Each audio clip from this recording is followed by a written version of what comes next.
హిందూ సత్ప్రియ బాంధవులారా, భగవద్గీత చదువులారా, మీకందరికీ నా హృదయపూర్వక నమస్కారములు. మనము నిన్నటి వరకు భగవద్గీత 14వ అధ్యాయము గుణత్రయ విభాగ యోగములో 15వ శ్లోకం వరకు చెప్పుకొని ఉన్నాము. నేడు 16వ శ్లోకము నుండి చెప్పుకుందాము. జై శ్రీరామ్, జై శ్రీకృష్ణ. 16వ శ్లోకము భగవంతుని యొక్క అమృత వాక్యము ఏమిటంటే, కర్మణ సుకృత స్యాహు సాత్వికం నిర్మలం ఫలం, రజస్సస్తు ఫలం దుఃఖమజ్ఞానం, తమసః ఫలం.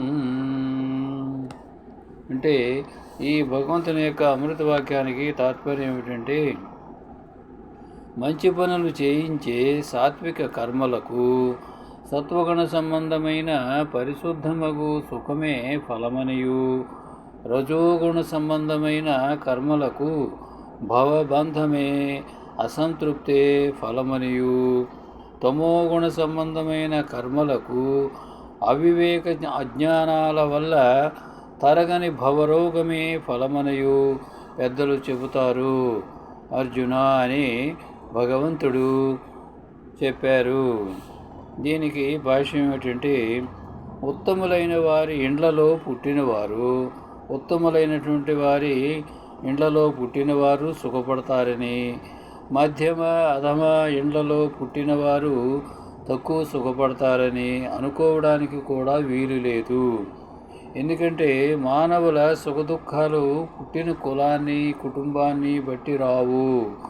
వారు పూర్వజన్మలో చేసుకున్న కర్మఫలాల సంచితం నుండి ఈ జన్మకు పరిపక్వమై వచ్చిన ప్రారబ్ధాన్ని బట్టే ప్రస్తుత జన్మలో సుఖదుఖాలుగా లభిస్తాయి అని మనం అర్థం చేసుకోవాలి. పూర్వజన్మలలో చేసిన కర్మఫలాలు ఎన్నో సంచితమై అంటే మూటగట్టి ఉంటాయి.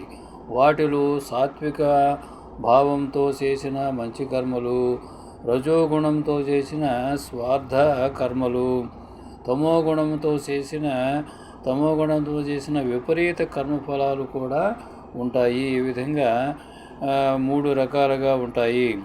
అందుకని మంచి చెడు అనేది కుటుంబ కుల పుట్టుక బట్టి ఉండదు, మానవుని ప్రారబ్ధాన్ని బట్టి ఉంటుంది. మానవుని యొక్క ప్రారబ్ధాన్ని బట్టి ఉంటుంది. కావున మంచి కులములో మంచి ఇంట పుట్టి కూడా ఎందుకు కొరగాక బాధపడేవారు కూడా ఉంటారు.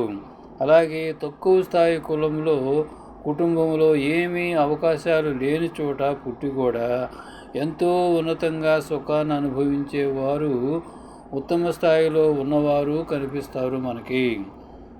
ఇదే కర్మనీతి. దీనినే కర్మనీతి అంటారు. అంటే పూర్వజన్మలో చేసుకున్నటువంటి పాప పుణ్య ఫలాల ఫలితమని అంటారు. ఇది అభేద్యమైనది, దాటరానిది. దీనిని మనము ఎవరు కూడా అతిక్రమించేటువంటి వీలు ఉండదు. కనుక జాగ్రత్త, మేలుకో అని భగవంతుడు చెప్పుచున్నారు. తరువాత ఆయా గుణముల యొక్క ముఖ్య లక్షణాలన ఈ క్రింది శ్లోకంలో తెలియజేస్తున్నారు. ఆయా గుణాల యొక్క ముఖ్య లక్షణాలు ఏ విధంగా ఉంటాయో, ఏ ఏ గుణాలు, సత్వగుణము, రజోగుణము, తమో గుణము అనేటువంటి ఆ 3 గుణాల యొక్క లక్షణాలు ఏ విధంగా ఉంటాయో ఈ క్రింది శ్లోకాలలో తెలియజేస్తున్నారు దేవాది దేవుడు శ్రీకృష్ణ పరమాత్మ. 17వ శ్లోకము భగవంతుని యొక్క అమృత వాక్యము ఏమిటంటే, సత్వాత్ సంజాయతే జ్ఞానం రజసో లోభయేవ చ ప్రమాదమోహౌ తమసౌ భవతో జ్ఞానమేవ చ అనేది భగవంతుని యొక్క దివ్య వాక్యము. దీనికి తాత్పర్యం ఏమిటంటే, సత్వగుణం వల్ల వివేకంతో కూడిన ఆత్మజ్ఞానం ఉదయిస్తుంది. సత్వగుణం వల్ల వివేకంతో కూడిన ఆత్మజ్ఞానం ఉదయిస్తుంది. రజోగుణం వలన లోభమే అసంతృప్తి కలుగుతాయి. రజోగుణం వల్ల లోభమే అసంతృప్తి కలుగుతాయి. తమోగుణం వలనైతే అలసత్వం, భ్రాంతి తప్పకుండా కలుగుతాయి అనేది తాత్పర్యము. దీనికి భాష్యం ఏమిటంటే, సుఖదుఖాల అనుభవం కన్నా ఎక్కడ పుట్టామన్న పుట్టుక స్థానం కులం కన్నా మనం ప్రస్తుత జీవితంలో ఆధ్యాత్మికంగా ఏమి సాధించామనేది ముఖ్యం. మానవ జన్మలో కర్మల అనుభవాలు ప్రస్తుత ప్రారబ్ధాన్ని బట్టి వస్తాయి. అవి అనుభవించక తప్పదు. ప్రారబ్ధం భోగతో నశ్యేత్ అనగా ప్రారబ్ధ కర్మఫలం అనుభవిస్తేనే పోతుంది. అయితే ప్రారబ్ధం పెట్టిన గాడిలోనే జీవితాన్ని గడపాలా, లేక ఈ జన్మలో పురుషార్థం వల్ల ఏమైనా సాధిస్తామా అనేది ప్రస్తుతం మనకున్న దృఢ విశ్వాసం, సంకల్పాన్ని బట్టి ఉంటుంది. ప్రస్తుత శరీరంలోని వాసనలు కూడా, ప్రస్తుత శరీరంలోని పాపపుణ్య కర్మ ఫలాలు కూడా పురుషార్థంతో, నిష్కామ కర్మయోగంతో శుద్ధి చేసుకునే కొలది ఆయా వాసనలు కరిగిపోతూ క్రొత్త వాసనలు చేరవు. అంటే క్రొత్త పాప ఫలాలు అనేవి చేరవు. కాబట్టి గుణాలు కూడా మారుతాయి. ఆ విధంగా గుణాలను అధిగమిస్తూ సత్వాతీత స్థితికి, ఆత్మస్థితికి ఈ జన్మలోనే ఎదగవచ్చును అనేది మనం గ్రహించాలి. కావున దృఢ సంకల్పంతో కూడిన విశ్వాసం, పురుష ప్రయత్నం చాలా అవసరం అని భగవంతుడు చెప్పినటువంటి శ్లోకములో భావార్థం. తరువాత సాత్విక వాసనలతో పుట్టినవారు ఆత్మజ్ఞాన సంపన్నులై ఉంటారు. రజోగుణం ఉన్నవారు ఆశ ప్రలోభాలతో, తమోగుణం కలిగిన వాళ్ళు అజ్ఞానం వల్ల కలిగిన మోహ అలసత్వాలతో ఉండిపోతారు. ఈ రజోగుణ తమోగుణాలు భవరోగాన్ని బాగా కలిగిస్తాయి. అయితే ఈ వాసనలు కూడా మన పూర్వజన్మల కర్మలకు చెందినవే. అయినా ప్రస్తుత జీవితంలో పురుషార్థానికి పెట్టుబడి వంటివి. అవి మన యొక్క ప్రస్తుత జీవితంలో పురుషార్థానికి పెట్టుబడి వంటివి. అవి మన ప్రస్తుత జన్మలో ప్రారబ్ధ వాసనల ద్వారా వచ్చే సుఖదుఖాలను, కర్మలను మార్చలేము. కానీ ప్రస్తుత శరీరంలోని వాసనలను మాత్రం మానవ ప్రయత్నంతో, నిష్కామ కర్మ ద్వారా మానవ ప్రయత్నంతో మనము అత్యుత్తమైనటువంటి మానవ జన్మించాము కనుక మనకు కావలసినటువంటి తెలివితేటలు, జ్ఞానము భగవంతుడు ప్రసాదించాడు కనుక మన యొక్క మానవ ప్రయత్నంతో నిష్కామ కర్మ ద్వారా వాటిని తగ్గించుకుంటూ, వీటిని ప్రస్తుత శరీరంలో ఉన్నటువంటి వాసనలను అంటే కర్మఫలాలను తగ్గించుకుంటూ, తద్వారా పురుషార్థాన్ని, గుణాల స్థాయిని పెంచుకోవడానికి, కర్మఫల నివృత్తికి పూర్తి అవకాశం, స్వేచ్ఛ ఈ మానవ జన్మకు మాత్రమే ఉన్నాయి. మరి ఏ జన్మకు లేవు. మిగిలిన ఈ 84 లక్షల జీవరాశులలో ఈ మానవ జన్మకు మాత్రమే ఈ అవకాశం ఉన్నది. మిగిలిన జన్మలకు లేదు. అందుచేత ప్రతి మానవ జీవితం భవరోగం నుండి మనం బాగుపడేందుకు, ఆత్మతత్వంలో చేరుటకు ఒక అపూర్వ అవకాశమని మరువరాదు. ఇప్పుడు ఏ గుణం గలవారు మరణానంతరం ఏ లోకాలను పొందుతారో కూడా సంక్షిప్తముగా ఒక్క శ్లోకంలో పరమాత్మ తెలియజేస్తున్నారు. దేవాది దేవుడు శ్రీకృష్ణ పరమాత్మ, మహావిష్ణువు, శ్రీమన్నారాయణుడు, శేషశాయి, వటపత్రశాయి, అనంతరూపుడు.